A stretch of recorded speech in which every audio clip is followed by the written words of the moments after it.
merak edenler var bazen işte. Hayatında bir değişiklik oldu mu? Yani hayatında çok büyük bir farklılık oldu mu? Evet. İnsanların sevgisi, büyük bir aileye sahip olduk. Onun haricinde arkadaş çevremde bir değişiklik olmadı. Güzel. Hep Gördüm. çocukluk arkadaşlar. Gördüm şimdi ben 4 yıl önce Elazığ'a geldiğim zaman ki kardeşlerimi gördüm bugün senin yanında. Hiçbir değişiklik olmadı. Evet, bindiğimiz arabada değişiklik oldu. Oluyor. Bunlar Doğru. gayet normal. Yani mesela Bakın çalışıyorsun sonuçta, tabii, emek veriyorsun. yani işte bir yere önceden 10 günde bir gidebiliyorsak her gün gitme imkanımız oldu. Tabii, Doğru. Ama hayatımda değişen hiçbir şey olmadı. Mesela benim yıllardan bugüne kadar hep böyle bir keyfim vardır. Eve gittiğim zaman ışığı kapatıp televizyonun ışığında yerde yumurta yemek. Yine aynı.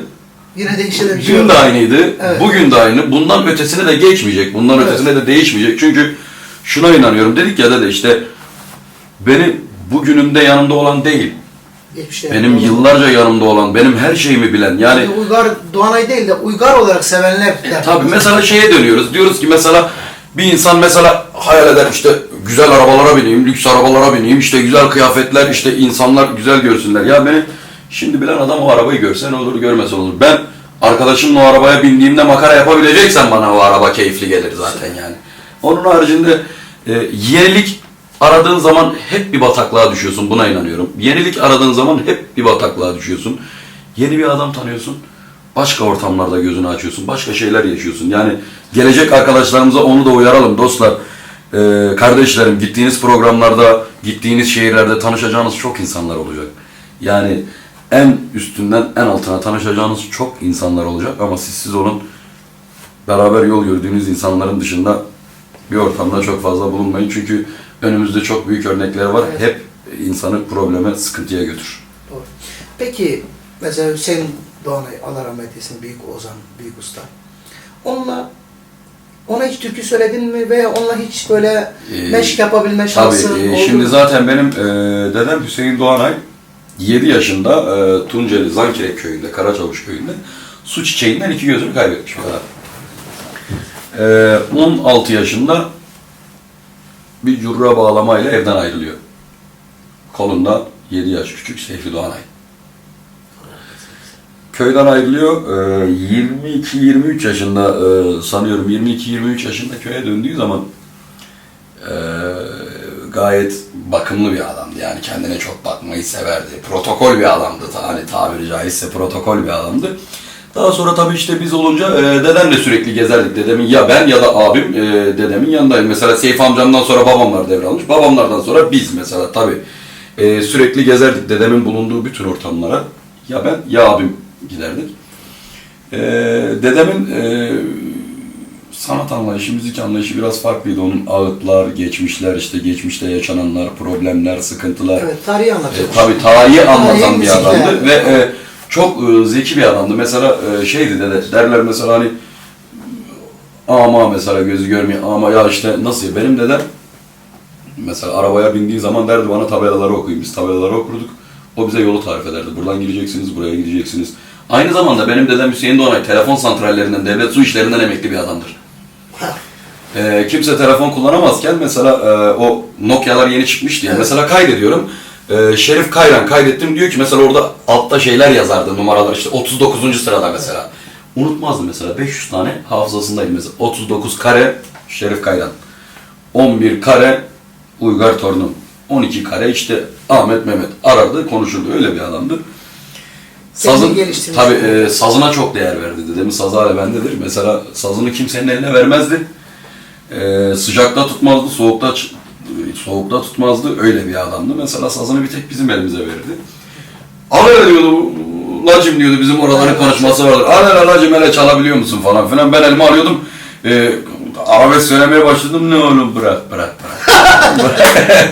Bırak onu. Tabii ondan sonra işte dedemin yanında geze geze sazı eserler falan filan. Tabii ben de şimdi aklıma geliyor onun duruşu, bir de gururlanırdı. Ben mesela küçüktüm, sazı elime alırdım, onun gibi değiş falan çalardım. Gururlanırdı ha ha falan. Öyle bir adamdı. Geliyor yani. Tabii bizi büyüten bir adamdı. Babam çok genç yaşta evlenmiş annemle. Yani babam 17-18 yaşındayken ben de abim de varmışız. Bizim ilk zaten biz dedeme baba demişiz. Gölgesi her daim bizim Dedeyi üstümüzdeydi. görmüşsünüz Tabii çok. yurt dışından gelirdi. Biz yatardık mesela. Yurt dışından gelirdi, bizi kucağına alırdı.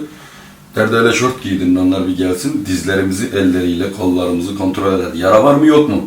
Bu çocukları düşürmüşler mi, düşürmemişler mi? Tabii eğer bir yara gördü, kıyamet kopartırdı. Yani çok çocuk sevgisiyle, yani o çocuklarına da öyleydi. Çok bizim için çok başka bir adamdı. Allah mekanını cennet etsin. Öyle bir dedeye sahip olduğum için mutluyum. 2005'te kaybetmiştik. Çok büyük bir boşluğa. Zaten bizim hani ülkelerde bile bir gerileme dönemi vardır. Tabii, Mesela tabii. biz dedemizi kaybettiğimiz zaman sudan çıkmış bir balığa döndük. Yani çok babam da aynı keza öyleydi. Çünkü yıllarca hiç yokluğu, varlığını üstümüzden eksik etmedi. Öyle bir adamın torunu olduğum için, öyle bir adamın soyundan geldiğim için çok mutluyum. Aynı keza biz Seyfi Doğanay'ın yegeninin çocuklarıyız. Evet. Yani abisinin torunlarıyız ama mesela her hafta sonu Seyfi Doğanay boş günlerinde bütün yegenlerini gezerdi. Bütün herkesi gezerdi. Bizi mesela kucağına alır oturturdu bana. Tabii benim ilk hayatımda ilk sahne mikrofon deneyimim Seyfi Doğanay'ın yanında olmuştu. Tabii ilk Seyfi Doğanay'ın yanında olmuştu. Bir gün bir bahçede oturuyoruz. Severdi öyle ailece toplantıları. Oku ulan dedi, uyku dedi bana, şarkı oku falan. Ben de o zaman bir eser okumuştum. Hüzünlendi biraz. Bir gün sonra da Gazi Mahallesi'nde program var. Ben de küçüğüm. Aşağıda falan biz de işte camdan falan seyrediyoruz. İşte falan orada şey yapıyorum o zaman diyorum. Benim diyorum amcam falan filan, kapıdakiler diyor hadi canım amcansa dışarıda ne işin var? Tabii bir anda işte gördü falan, falan indim aşağı. Beni sahneye aldı o zaman. Şey okumuştum. Gökteki yıldızları sayan olur mu? Ölem olur mu? Benim gibi de nazlı yara yanan olur mu? O zaman onu söylemiştim mikrofonla. Bir kere daha söyle demişti bana. Orada ilk mikrofonu elime aldığım gün o gündü. Bize her şeyden önce insanlığı öğretti. Adamlığı öğretti. Onlar 3 erkek kardeşti. Dedem, Seyfi amcam ve Ali amcam, en erken vefat eden kardeşleri. Hep onların yanında, onların o diyaloglarını, sohbetlerini mesela dedemle yürürken onların o birbiriyle yaptıkları gırgırlar, birbiriyle yaptıkları şamatalar aynı zamanda işte şimdi aklıma geliyor. Çok eğiticilermiş yani. O yaptıkları şeyden hep biz yanındayız diye bizim onlardan feyz almamız için yapılan şeylermiş. Daha sonra anladım. Allah onlardan razı olsun. Seyfi Doğanay'ın söylediği bir laf vardı her zaman. Sadece ve sadece insanların sevgisine layık olun. Yani yaptığınız iş günü gelir biter. Ama çalacak bir kapınız olsun derdi. Öyle bir adamdı. Bütün ailesini soran, seven bir adamdı. Yani şimdi ben bakıyorum mesela benim o kadar kalabalık bir yeğen takımım olsa, çok kalabalık çünkü yani babamlar yani 9 kardeşten düşün işte bir yani 30-40 tane 50 tane belki yeğen var. Ama mesela abim üniversiteyi kazandığı zaman herkesle ilgilenmeyi bilirdi. Her hafta sonu abimi arar. Her hafta sonu onun açlığını gönderir. Yani yeğeninin oğluna hani Seyfi Doğanaysın nasıl aklına çok ilgili bir adamdı. Yani bize çok ilgiliydi. İşte bütün yeğenlerine ilgiliydi, çocuklarına ilgiliydi. Öyle bir adamdı. Allah toprağını bol etsin, mekanı cennet olsun.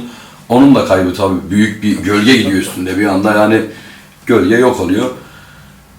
İşte ne bileyim ne mutlu ki bize tabii yani ne mutlu ki eğer gidebiliyorsak tabii ki bizim için çok onur verici, gurur verici bir şey.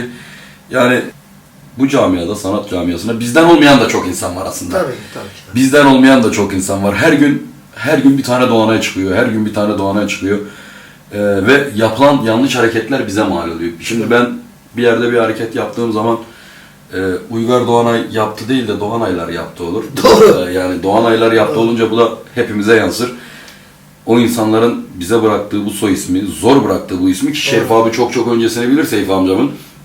Un kapanında eser satarak, eser satmaya çalışarak geçinen, ufak bir ofisi olan, yeri geldiğinde dışarıda kalan bir adam. Yani köyünden sazıyla çıkmış bir adam, hiç no name bir adam, eserleriyle var olmaya çalışmış ve bu soy ismi tırnaklarıyla kazıyarak bırakmışlar. Şimdi biz bu saatten sonra bu adamların bize bıraktığı güzel ismi. bu güzel ismi eğer lekelersek, kirletirsek yazık olur, Allah. hoş olmaz. Biz de şunu söylüyoruz. Zaten Seyfi Doğanay'ın da söylediği bir gün bir yerde tam hatırlamıyorum kimdi yanındaki ama bir sohbetine şahit olmuştum. Ya işte dedi ki ya bir isimden bahsetti. Ovacıklı bir arkadaş var işte Doğanay soy ismi yapmış, o da Ovacıklıdır. Dediler ki ya işte bunlar işte ne iş falan filan, ya dedi ki adam akıllı ekmek yiyebiliyorsa, benim soy ismime leke getirmeden bir şeyler yapabiliyorsa yapsın, bizden olmuş olmamış önemli değil. Yani yapsın. O da güzel bir ifade. Tabii ki tepki göstermeyin. Tabii. Ne zamanki hata yaptı o zaman uyarın. Tabii ki yani sıkıntı, problem ama bu son zamanlarda özellikle Seyfi Doğanay vefat ettikten sonra birçok türeyen yeni Binlerce. insan. Tabii ki ya Binlerce geçenlerde başıma geldi. Bir bayan hanımefendi soy ismini Doğanay yapmış. Uygunsuz, vaziyetsiz de bir yerde çıktığı için aslında müdahale etme gereği duydum. Dedim ki ya ama sen Bizim aileden değilsin. bizim aileden değilsin. Soy ismini işte getirip önümüze koz olarak yani kullananlar oluyor. Tabii bana dedi ki ya siz dedi Ay'sınız dedi, ben Doğanay'ım, nasıl dedi bana dedi müdahale edebilirsiniz, bizim orijinal soy ismimiz Ay. Ay, evet. Tabii. Nasıl dedi bana dedi müdahale edebilirsiniz. Yani bir de alışkanlık haline getirmişler artık. O yüzden taviz de vermemek lazım bu tür insanlara. Devletin kanunları Yani, da şu anda esnek bu konuda. evet, yani, ismini değiştirebiliyorsun, soy ismini değiştirebiliyorsun. yani Çok bu basit hani bir şey. tabii problemler oluyor. Atıyorum biri geliyor. Mesela bizim sülalemizi tanımamış bir adam olsa Şerif abi. Biri geliyor buraya. Ben bunlardanım. Şerif abi de işte büyüklerimizden, atalarımızdan olan dostluğundan işte misafir ediyor. Adam burada yanlış hareketlerde bulunuyor. Hatalar yapıyor, problemler yapıyor. Bu da bize yansıyor. O yüzden bu tür insanların yaptığı problemlerde lütfen direkt tepkinizi dile getirin. Tepkinizi yani dile getirin çünkü zaten gidip misafir bulunduğu bir yerde hata problem yapan insanlar bizim ailemizden olamazlar, kabul etmiyoruz. Kesinlikle. Zaten kendini taşımayan insan Doğanay olamaz. Evet. Demek istiyorum. Uygar Doğanay. Uygar'ım sana çok çok teşekkür ederim. Ben teşekkür ediyorum. Valla bize bu programda büyük bir katkın oldu ve şu anda bir anda bende de gelişti bu tabii ki hani ne yapabiliriz? Biten bir sektör gittikçe daralıyor. Televizyonların kapandığı bir dönem. Şimdi kendi sanatçıların bugün diyelim ki Show TV'de, ATV'de, Kanal D'de veya Fox TV'de veya bildiğiniz üzere var olan büyük kanallarda magazin programları var. Magazin programlarının belirli insanlar var. Belirli bir insanlar köşeleri tutmuş ve belli bir insanları sürekli habire ısıtıp önümüze koyuyorlar. Üretimsizler olanlar var. Üretimi olanlara zaten saygımız var. Zaten işini iyi yapanlar hiçbir zaman bir sorunumuz, bunu halka zaten bunun cevabını veriyor. Onları izlemeyerek, onları dinlemeyerek. Şimdi bu ülkede bir gerçek var. Başarıyı alkışlamak gerekiyor. Ve alkışlamaları gerekiyor.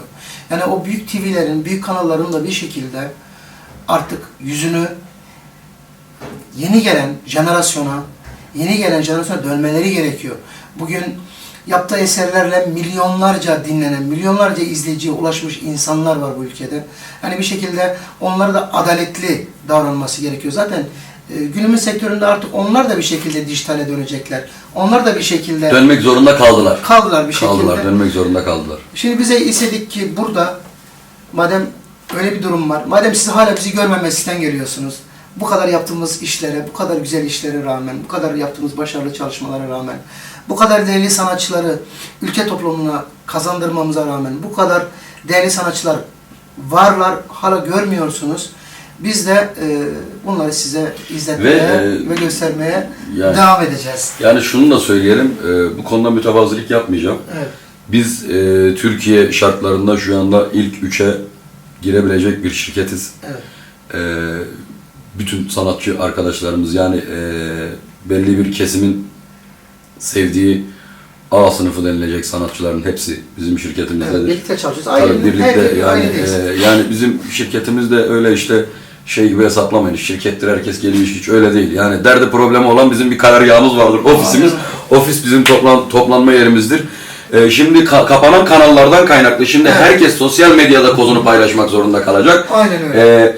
Güzel olan bu oldu. En azından yeni gelecek arkadaşlarımız o zorluğu çekmeyecekler. Evet. İyi olan kazansın diyeceğiz. Kesinlikle. Yani. Bir de bu manada biz bir ilk olduk ve sanatçılarımızla yola çıktık bu konuda.